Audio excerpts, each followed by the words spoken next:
Please like, share, and comment. Like to show your support. Comment below. We would love to hear your thoughts. Share this video with friends who might enjoy it too. Subscribe and turn on notifications so you never miss an update. Your support means a lot for us. Thank you.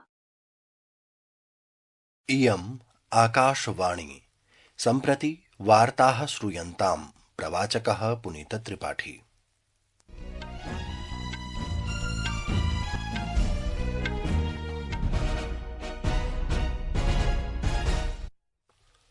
अथ वार्ताः।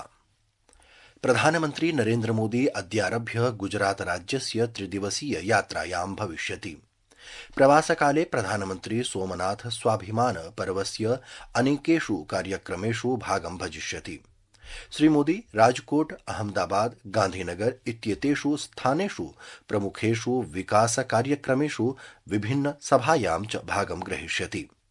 सोमनाथ मन्दिरस्य चिरस्थायी भावम् आचर्यमाणः चतुर्दिवसीयः सोमनाथ स्वाभिमान पर्वः गुरुवासरे गिर सोमनाथ मण्डलस्य तटीय वेरावल नगरे समारब्धः। कार्यक्रमोऽयं महमूद गजनवी इत्यनेन कृत सोमनाथ देवालयस्य उपरि प्रथमस्य आक्रमणस्य सहस्रवर्षाणां पूर्त्यवसरे आयोजितमस्ति।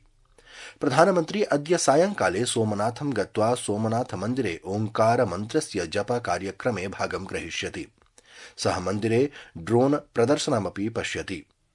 श्वः प्रधानमन्त्री सोमनाथ मन्दिरस्य रक्षणार्थं स्वप्राणाहुतिं कृतानाम् असंख्य योद्धॄणां सम्माने आयोजिते औपचारिक शौर्य कार्यक्रमे भागं भजिष्यति।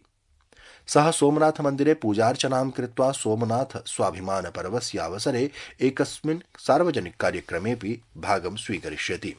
विदेश मन्त्रालयः अवदत् यत् रूस देशात् तैल क्रियमाणानां देशानाम् उपरि उच्चशुल्कस्य प्रस्तावस्य यूएस कांग्रेस इत्यस्य विधेयकस्य विकासस्य विषये नवदिल्ली निकटतया अवलोकनं कुर्वन् अस्ति। नवदिल्ली नगरे वार्ताहरान् सम्बोधयन् विदेश मन्त्रालयस्य प्रवक्ता रणधीर जयसवालः अवदत् यत् ऊर्जा स्रोतस्य बृहत्तर प्रश्ने भारतस्य स्थितिः सर्वविदिता अस्ति। On energy sourcing, again, whether we buy oil from X part or Y part, we are, a broad approach. It is based on two imperatives. One is what is the available or evolving global dynamics, and two, there is an imperative to provide energy at affordable rates to our 1.4 billion people. So whatever we do will be guided by these two imperatives. This is how we look at energy sourcing. Shri जयसवालः अवदत् यत् भारतम् अमेरिकादेशौ द्वयोः पूरकार्थव्यवस्थयोः मध्ये परस्परं लाभप्रदं व्यापारसन्धिं कर्तुम् उत्सुकौ स्तः। अस्य January मासस्य 28 दिनाङ्कादारभ्य अप्रैल मासस्य 2 दिनाङ्कपर्यन्तं संसदः आयव्यय संकल्पना सत्रम् आरभते। सामाजिकान्तर्जालीये सन्देशे संसदीय कार्यमन्त्री किरेन रिजिजुः अवदत् यत् आयव्यय संकल्पना सत्रस्य प्रथमस्य चरणस्य समापनं फरवरी मासस्य 13 दिनाङ्के भविष्यति। सः अवदत् यत् मार्च मासस्य 9 दिनाङ्के द्वितीयस्य चरणस्य आरम्भः भविष्यति। केन्द्रीय शिक्षा मन्त्री धर्मेन्द्र प्रधानः अवदत् यत् 47-2000 भारतं विकसित भारते परिवर्तयितुं प्रधानमन्त्रिणः नरेन्द्र मोदिनः कल्पितं स्वप्नं तदा एव साकारं भवितुं शक्नोति यदा देशस्य प्रत्येकाय बालकाय गुणवत्तापूर्ण शिक्षायाः प्राप्तिः भवेत्।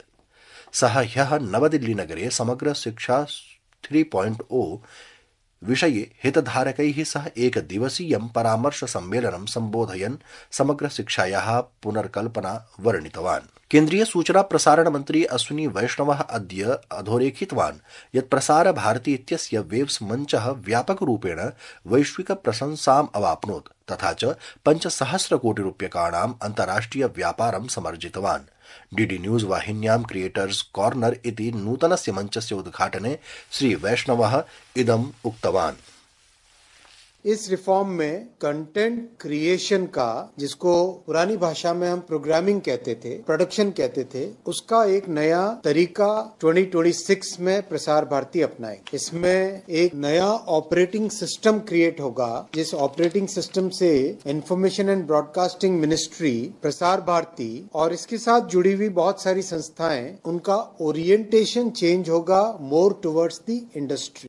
महिला प्रीमियर क्रिकेट क्रीडायाः प्रथम क्रीडायां रॉयल चैलेंजर्स बेंगलुरु दलेन मुम्बई इंडियन्स दलं 3-0 पराजितम् इति वार्ताः।